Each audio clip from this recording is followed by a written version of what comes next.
شک ڈالتا. میں نے کہا پتہ نہیں قرآن کا علم شک ڈالتا ہے, حدیث مصطفیٰ شک ڈالتی ہے, اسلام شک ڈالتا ہے, کیا بندوں کو تو تعلیم دینا چاہتا ہے. سادی شرادی ہمارا قلم توڑ کے رکھ گیا. وہ کہتے تورا اجتہا گر بود یار غار ازام بے کے جاہل بود غم گسار. کیا کہتے ہیں؟ وہ کہتے ہیں کہ اگر تیری دوستی کسی اجتہے سے لگ گئی, آنا کونڈا جسے کہتے ہیں, ایک ہی لقمے میں پورا بندہ کھا جاتا ہے, کہتے ہیں پھر خیر ہے, کہتے ہیں یہ بہتر ہے. سانپ سے دوستی لگی ہو, ایک ہی لقمے میں کھا جائے, بہتر ہے. تورا اجتہا گر بود یار غار, کہتے ہیں یہ بہتر ہے. کس سے بہتر ہے؟ ازاں بے کے جاہل بود غم گسار. کس سے بہتر ہے کہ تیرا ہم نوالا ہم پیالہ کچھ جاہل بندہ. کہتے ہیں یہ سانپ تو تیرا سانپ تو تجھے لے گا نا, تیری جان لے گا, لیکن جاہل بندہ تیری جان بھی لے گا, تیرا ایمان بھی لے گا, تیری دنیا بھی لے گا, تیری آخرت بھی برباد کر دے گا. میں آپ سے کیا بات عرض کر رہا ہوں, یہ جو علمی میدان ہے, علمی شعبہ کیا چیز ہے. حضور نبی اکرم صلی اللہ علیہ وسلم کے علم کے بارے میں اہل سنت کا نظریہ کیا ہے؟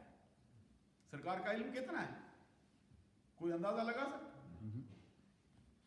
سرکار دو جہاں صلی اللہ علیہ وسلم کے علم کے بارے میں یہ نظریہ اہل سنت کا ہے کہ ساری کائنات جو ہے مخلوق میں سب کا علم, جن میں فرشتوں کا علم, نبیوں کا علم, رسولوں کا علم, سارا علم ایک طرف رکھا جائے, سرکار کے علم کے سامنے یہ وہ نسبت بھی نہیں رکھتا جو 7 سمندروں کے مقابلے میں ایک قطرے کا کروڑواں حصہ رکھتا. سبحان اللہ, غور نہیں فرمایا. کیا بات. میں آپ کو باتیں تو ساری سناؤں گا, ذرا یہ بھی سنو. اہل سنت کے نظریات میں اللہ کے علم کے سامنے سرکار کا علم وہ نسبت بھی نہیں رکھتا جو 7 سمندروں کے مقابلے میں ایک قطرے کے کروڑویں حصے کو ہوتی ہے. یہ اہل سنت ہے. یہ امام احمد رضا کے ماننے والوں کا نظریہ, جن پر یہ الزام ہے کہ نبی کا علم اللہ کا علم برابر سمجھتے ہیں. یہ حضرت امام اہل سنت امام احمد رضا کا نظریہ ہے کہ اگر اللہ کے علم کے سامنے سرکار کا علم رکھا جائے وہ نسبت بھی نہیں رکھتا جو 7 سمندروں کے مقابلے میں ایک قطرے کا کروڑواں حصہ رکھتا ہے. کہہ سکتا ہے کہ نبی کو اللہ کے برابر سمجھے بیٹھے. کیا بات.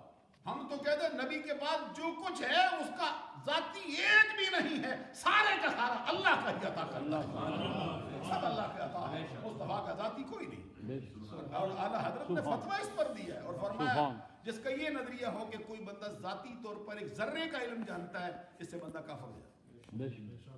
ذاتی طور پہ ذرے کا علم رکھتا ہے, چاہے حاضر کا رکھے, چاہے موجود کا رکھے, چاہے سامنے نظر آنے والا رکھے, ذاتی رکھتا ہو, اس سے بندہ کافر ہو جاتا ہے.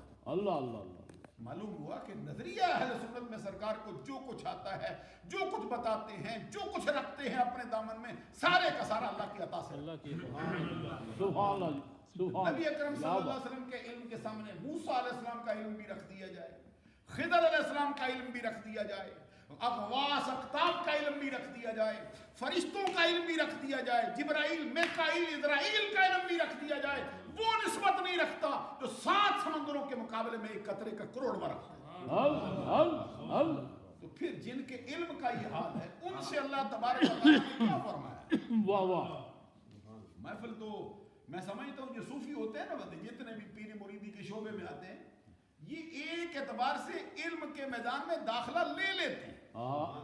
غور فرمائے نا, پھر ان کو جاہل کہنا جائز نہیں ہوتا, کیونکہ وہ جو کلمہ پڑھ کے پہلے دن توبہ کر رہا ہے, پہلے دن وہ اپنے پیر و مرشد کے ہاتھوں میں ہاتھ دے کے اللہ اور اس کے رسول کو اپنا ضامن کر کے